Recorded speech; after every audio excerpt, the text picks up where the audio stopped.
Buenas tardes. Nosotros vamos a presentar el último proyecto de la unidad 4 de la materia de física sobre la construcción de un motor eléctrico casero usando campos magnéticos. Los integrantes del equipo está conformado por Daniel Romero Procopio, David Anacleto Madero y su servidora Valeria Pomposo Gallegos. El objetivo de este proyecto es construir un motor eléctrico casero utilizando el campo magnético generado por una bocina, demostrando que no es necesario un imán permanente tradicional, ya que el campo de la bobina interna de la bocina también puede interactuar con una corriente para generar el movimiento. Los materiales que ocupamos para este experimento o para este motor eléctrico casero fueron una bocina vieja que tiene un imán incorporado, una bobina de alambre de cobre esmaltado, una pila AA de 1.5 volts, un palillo de madera que va a ser el eje, un soporte de cartón o una base y los cables.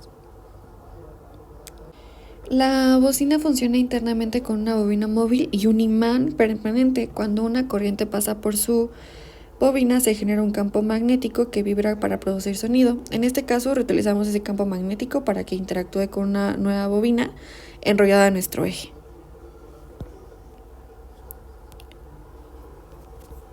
El principio de funcionamiento sigue siendo la fuerza de Lorentz, que esta fórmula la tenemos en una versión escalar, que es más sencilla si todo es perpendicular. F es la magnitud de la fuerza en newtons, I es la corriente en amperios, L es la longitud del conductor en el campo, V es la intensidad del campo magnético en Tesla y el seno de teta es el ángulo entre el conductor y el campo magnético, que puede estar medido en grados o en radianes. En la mayoría de los motores pequeños caseros el ángulo suele ser cercano a 90 grados y por eso se usa seno de 90, que es igual a 1. Por lo tanto tenemos que la magnitud de la fuerza va a ser igual a la corriente por la longitud y por la intensidad. Ahora vamos a presentar los cálculos matemáticos. Vamos a calcular el torque y la potencia. El torque es la fuerza que hace girar el eje del motor. En este caso, para poder calcular el torque, pues necesitamos la corriente, ¿no? Entonces, los datos que tenemos, el del voltaje de la pila es de 1.5 volts y la resistencia de la bocina es de 2.5 ohmios. Como sabemos, la fórmula de la corriente es I es igual al voltaje entre la resistencia. Y en ese caso tenemos que es 1.5 volts entre 2.5 ohmios, que va a ser igual a 0.6 amperios. Ok, ya tenemos nuestra corriente.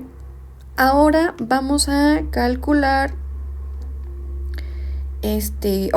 como datos tenemos que las vueltas de la bobina, que son 100 el número de vueltas o aspiras de la bobina.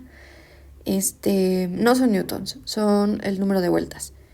El radio del alambre es igual a 0.01 metros. Entonces, A es el área de cada espira por donde pasa el campo magnético, que está medido en metros cuadrados. Entonces, en este caso, tenemos que la fórmula para poder calcular el área, obviamente, para poder calcular esta área, pues estamos hablando de que forma una circunferencia, por eso utilizamos el área de una circunferencia, que es A es igual a pi por radio al cuadrado. Entonces tenemos que es 3.14 por 10 a la menos 4, que en automático 10 a la menos 4 pues es 0.01 metros, ¿no?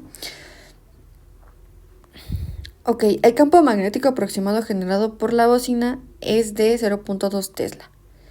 Ya teniendo la intensidad del campo magnético, que es 0.2 Tesla, el área de cada espira, la corriente eléctrica y el número de vueltas, podemos calcular el torque, que es la fuerza de giro, que está medida en newton por metro, ¿no? Ahora, ya teniendo todos estos datos, Aquí tenemos el torque que es igual al número de vueltas por la corriente eléctrica, por el área y por la intensidad del campo magnético.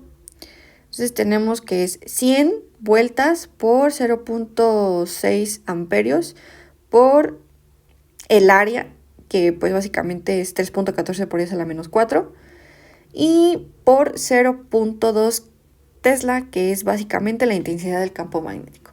En automático esto es 0.0038 newtons por metros. Aquí tuvimos un error gramatical, pero es newton por metro. Ahora, para la potencia tenemos pues es el voltaje por la corriente, que en este caso que es 1.5 volts por 0.6 amperios, que es 0.9 watts. Entonces, eso sería todos nuestros cálculos. La bobina del eje recibe corriente desde la pila y al estar cerca de la bocina se encuentra en un campo magnético. Esto genera una fuerza que produce rotación. La rotación se mantiene en el diseño del contacto y el impulso inicial. Y bueno, como conclusión de todo nuestro proyecto, tenemos que el proyecto demuestra que una bocina puede actuar como una fuente de campo magnético funcional en un motor eléctrico casero. Se logró un movimiento rotacional aprovechando principios de física electromagnética, aplicando cálculo matemático y diseño ingenieril. Y bueno, pues esto básicamente es todo de nuestro proyecto y pues muchas gracias por su atención.